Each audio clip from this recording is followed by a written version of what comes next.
Hello, everyone. Hi. Hello, welcome.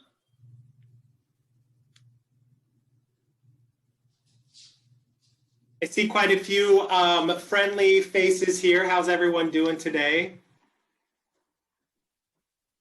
Kim, good to see you from Southern Oregon. Hey. Hi, Donnie. What's up? How are you doing? I'm pretty good. I feel like I get to spend almost every day with you now. Oh yeah, you stuck with me though. Looking forward to tonight's trivia.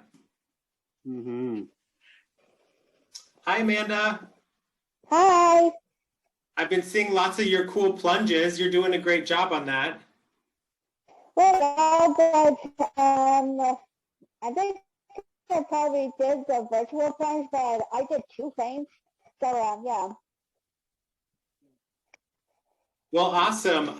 We're a couple minutes after 12, so I'm going to go ahead and just start with some introductions and some information about today's webinar. So just first, as a disclaimer, I want to let everyone know that we are recording. Hey, Yes? Scott, I have a question for you. Just so you know, when some people play their music, it kind of cuts in and out. Yeah, we're going to ask everyone to go ahead and please stay muted for the recording so that we don't have any issues with anyone's audio and everyone can hear the presentation. So I'm going to go ahead and mute everybody right now. And then I want to just give you the heads up, we are recording this, so we want to be able to share it with people afterwards so that they can get all the great fundraising tips as well. So just a little house rules. As we go through the presentation, we definitely want to take your questions as they came up. So please feel free to type your questions in the chat box and we'll respond to them as we go through all of this information, all right? So this is a fundraising 101 workshop put together for all of you awesome plungers to try to help you make the most out of your plunge fundraising for Special Olympics. So first and foremost, we just want to give everyone a huge thank you. We have 800 virtual polar plungers signed up across Oregon, and you guys have already raised over $168,000 for Special Olympics, which is truly awesome. With everything going on this year and everything being moved to virtual, this is a huge accomplishment. So please give yourselves a round of applause and a pat on the back for that awesome work. Today, we really just want to kind of help everyone talk about and think about their personal fundraising style and how to do the most in this virtual environment. So fundraising is really personal. It's not the same for everybody, and what may work for one person might not work for the other person. So we're going to kind of talk about some common barriers that people find with their fundraising efforts, and then try to give you some tools to overcome those so that you can do a great job. So fundraising, just like everything else, is a skill that you have to practice. So Donnie, like your dancing skills, which you practice all the time, or all of you athletes who are playing basketball, it's something you have to work at, right? Like you might not be great in the beginning, but the more you practice, the better you're going to get. So fundraising is the same as that. It's all personal. So, you know, we want to get you to develop your style and help you develop your skills. So common barriers to fundraising.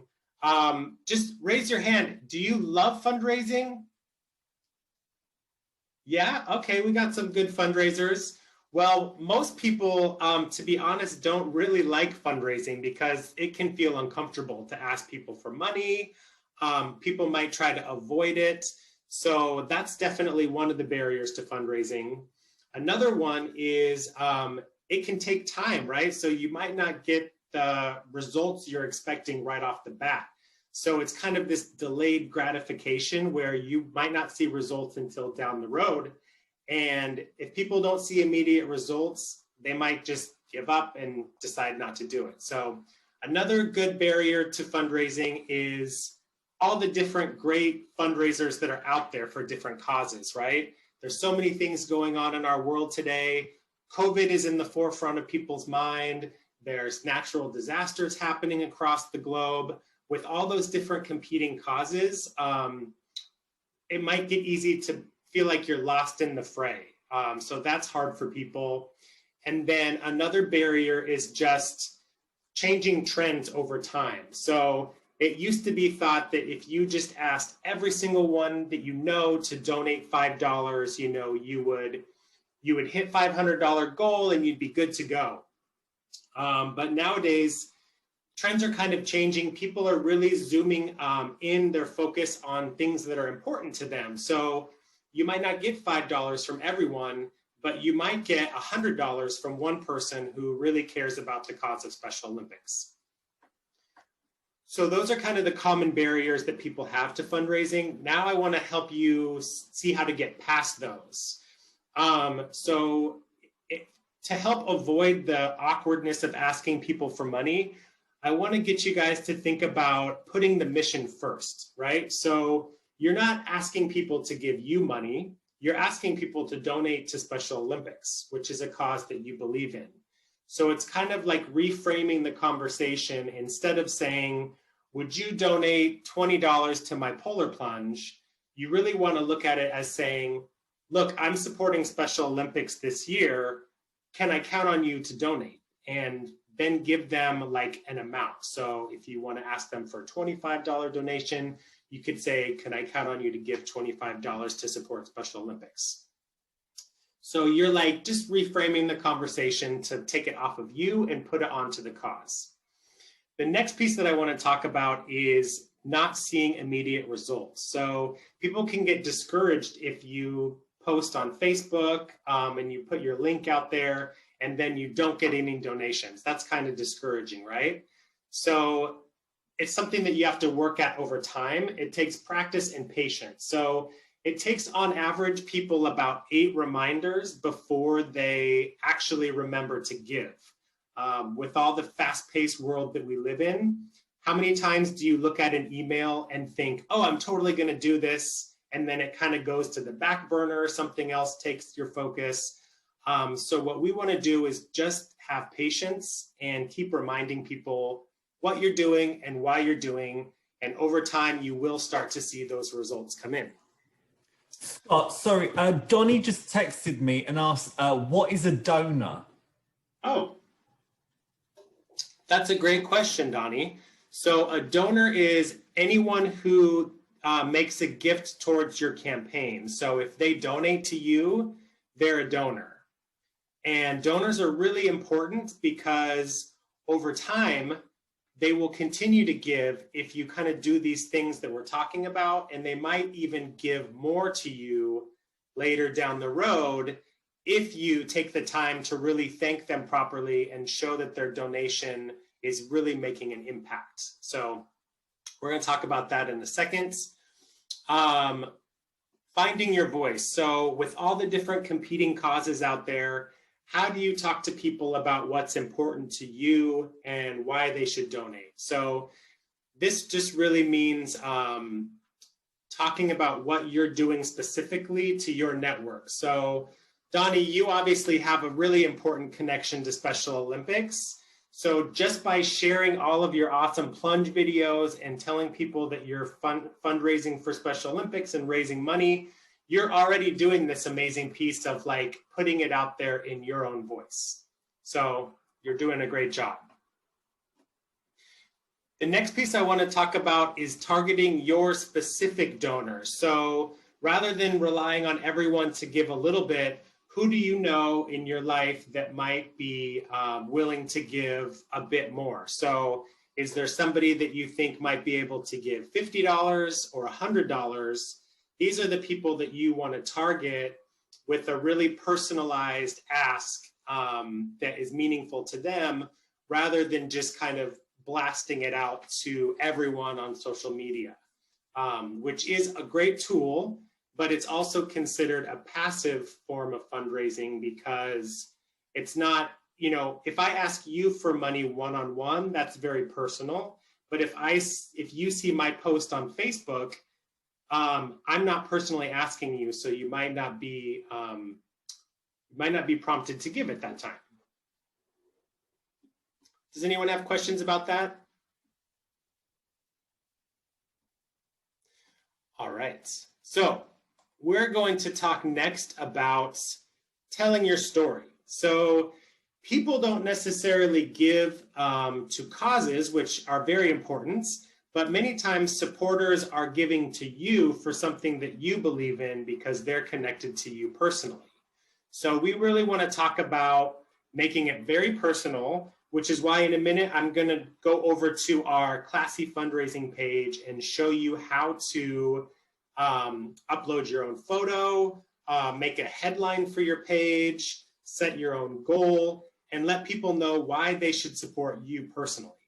Those things are really important because if somebody just goes to your fundraising page and it's just set up with generic text, no personal picture, nothing that's been edited, it might not necessarily look like you really care about the cause because you didn't take the time to go in and make it personal.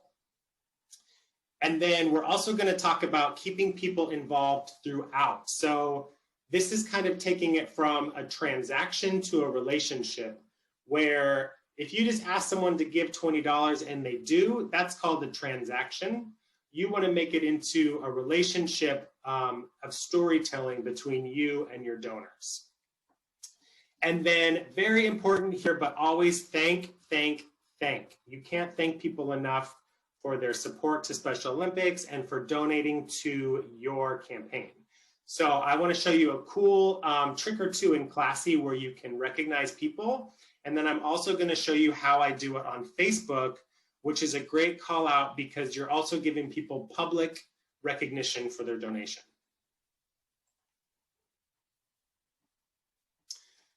And look, here's a great example of our amazing CEO, Britt, doing her virtual plunge.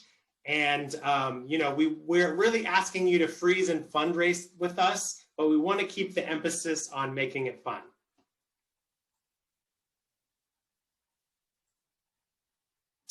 So we're going to do a quick walkthrough of a couple of our tools. And I really want to start off with our Plunge Oregon page, because this is like the main place that you can go for so much cool information and tools that you can use. So the first thing I want to look at is right here. These are all of our amazing regional plunge campaigns. And it's really important for you to know this because this is how you're going to get to your Classy fundraising center. Down here, you can see our social media wall. So everybody who's tagging Plunge Oregon and using the hashtag Plunge Oregon, they're going to show up on this wall where they can be seen on our Facebook page as well as Plunge Oregon. And right here, we've got this amazing template and instructions you can use to download and make your own polar plunge frame for social media.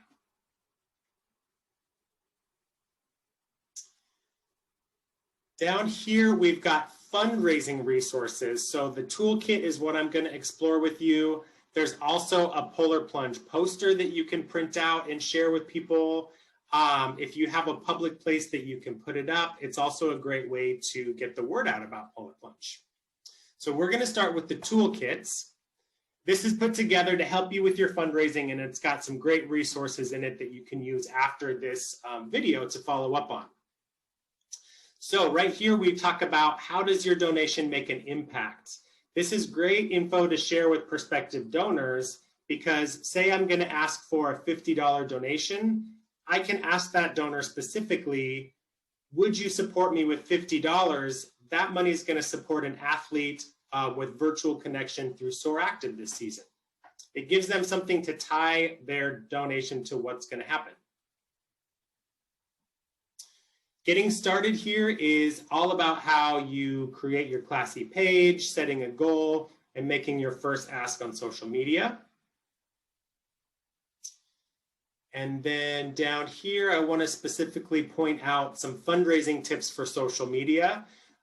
There's great ways to utilize Facebook, Twitter, LinkedIn, Instagram. basically any social profile you have, you can share your custom link on it and get people to go to your Classy fundraising page. We even here have sample social media posts that you can just copy and paste right into Facebook, and be sure to put your personal fundraising link right here so people can find your page.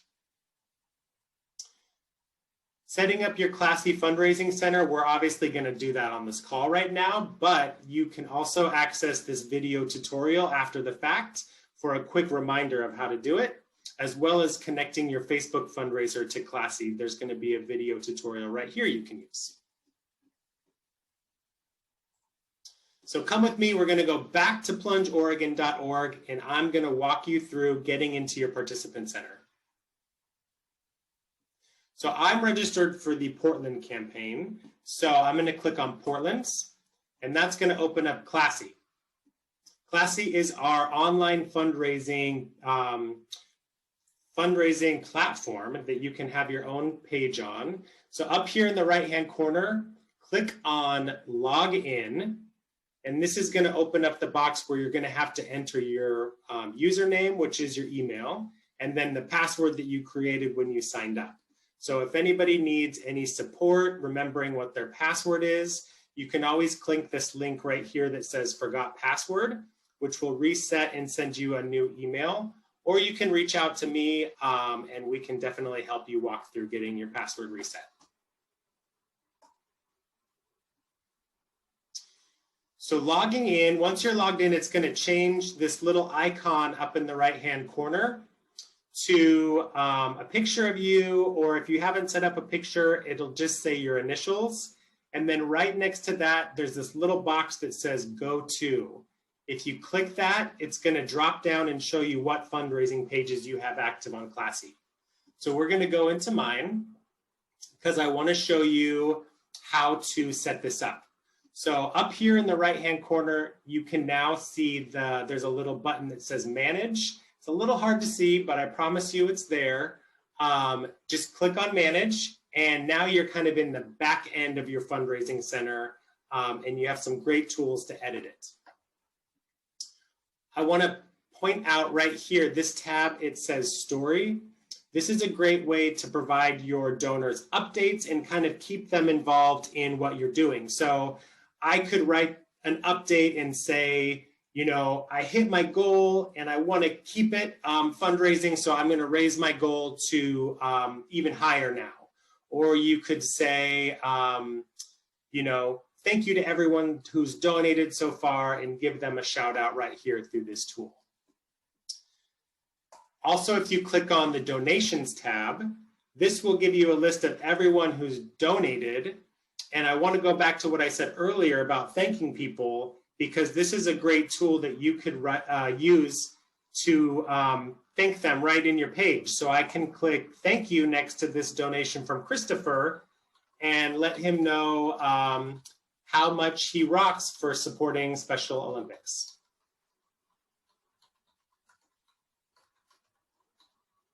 And I can't type when I'm in front of people, so that's fun. And then just click comments and he'll get notified that you left him a thank you, which is great. The Facebook tab, this is where you can connect your Classy Fundraising Center to Facebook. It's really easy. It's about 2 or 3 clicks. I've already done mine, so it looks a little different than what yours might look like.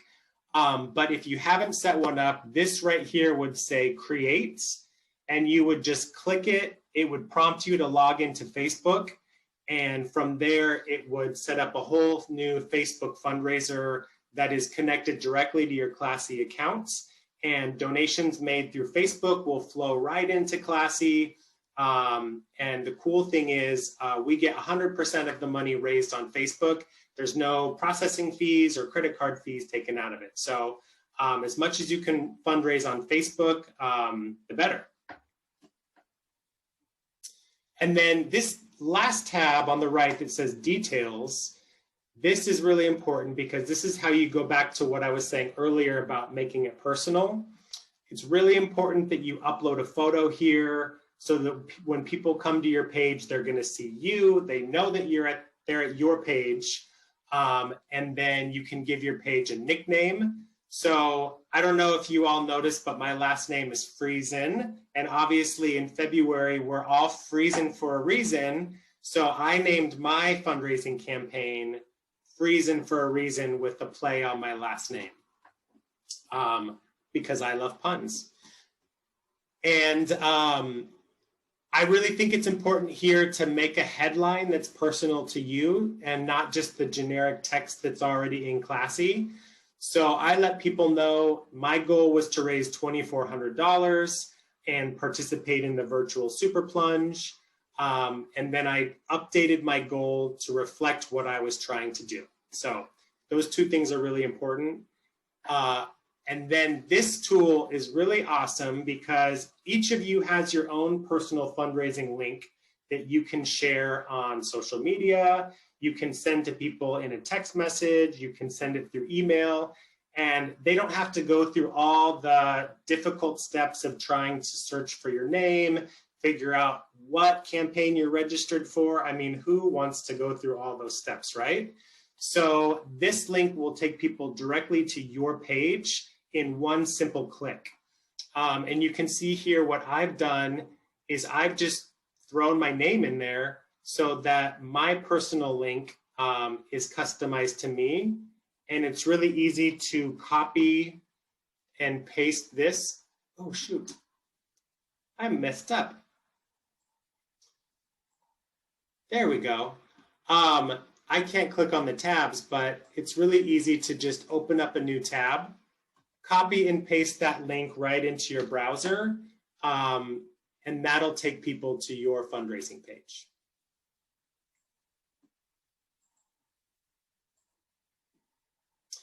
These notifications right down here are all things that you can select so that when somebody makes a comment on your fundraising page, when someone makes a donation to your page, you'll get notified of that by email so that you can promptly go in and say thank you or respond to their comments.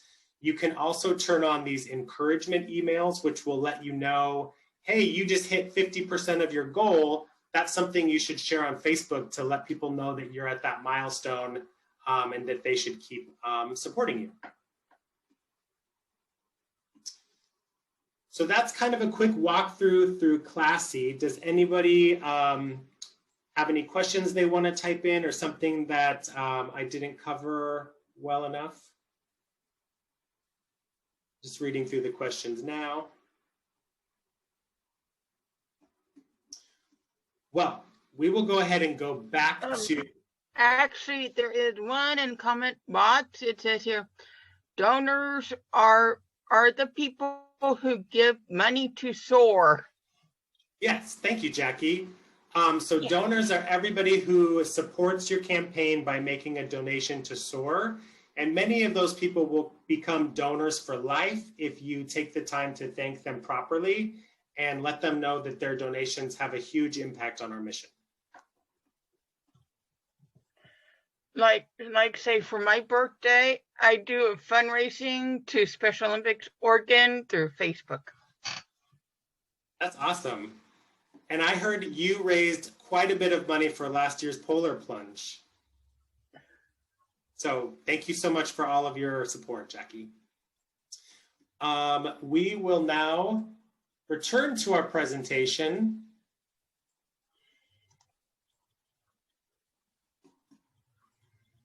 Because I kind of want to take all that information that we just covered and help you put it into an easy 1, 2, 3 steps so that you have some good things that you can take home from this. So when it comes to making your campaign, step 1 is really laying the foundation. So those great tips that we covered about personalizing your page, making sure you have a photo uploaded, and you have a custom link set up. All those things are kind of like the groundwork of how you get started. The next piece that's important, it's not required, obviously, to make a self-donation. I personally always like to start off my fundraising with a personal gift to get my fundraising started, because that helps me reach out to donors when I make my initial asks. And basically what I do is I will let them know, hey, I really care about this cause. It's really important to me. I started my fundraising off with a $50 donation.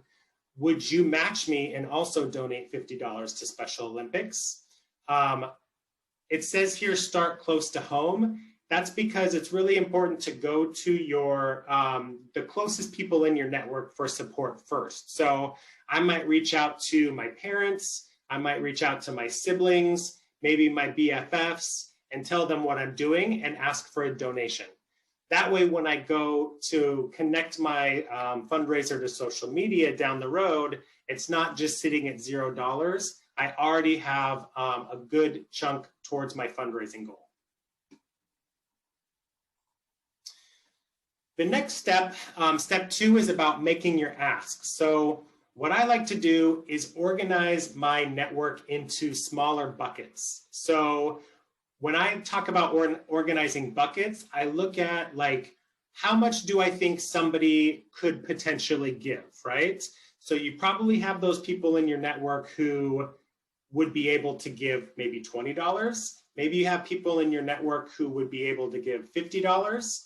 And maybe you even have some amazing people who could give $250 or more donation. I kind of think about where people work. So are they a doctor or are they working at McDonald's? You know, those people might have 2 different income levels and be able to give a different amount size of a gift. So I kind of put them into different buckets, and then that helps me make my specific asks to those people.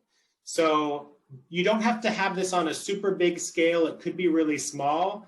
Maybe you look at people who could give $5 donation versus people who could give a $50 donation, and look at making your asks differently to both of those buckets. So the smaller bucket people, you can just send them your link, let them know you're fundraising, ask them if they could give $5.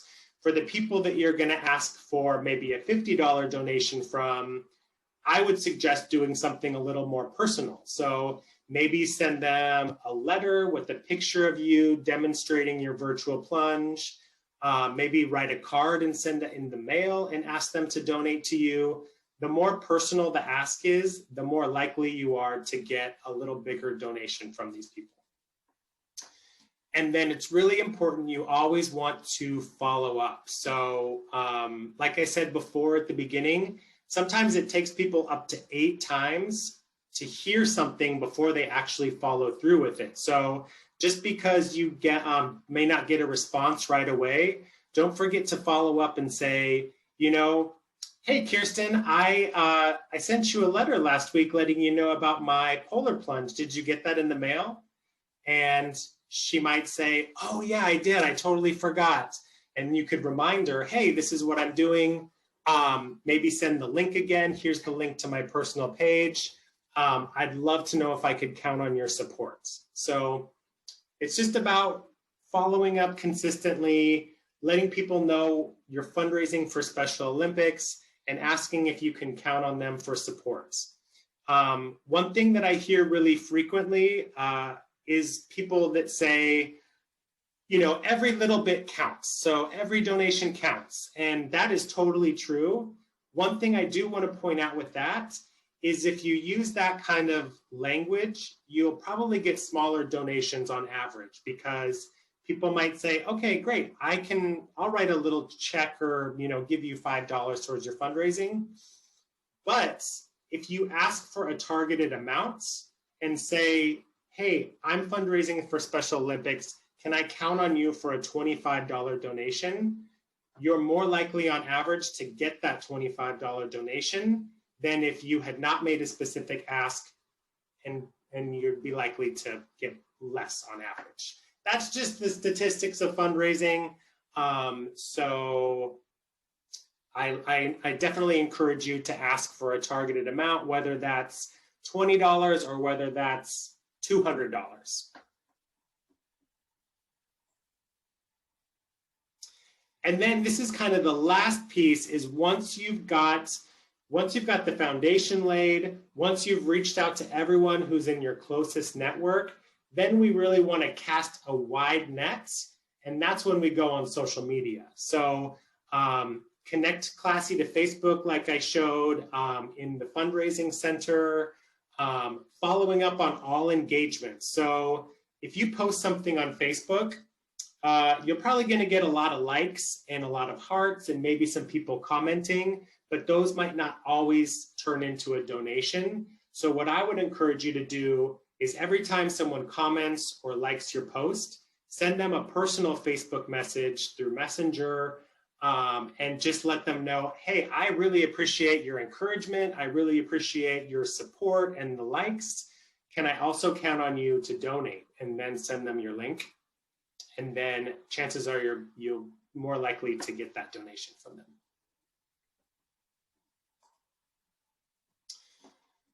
And that wraps up the presentation on fundraising. I hope that was able to answer some of the common questions or barriers to why people might not always be successful. I'm happy to continue to stay and take questions from people as they come up. I'm going to stop the recording so that we can post the link to the message, and then I'm here to help anybody with personal questions.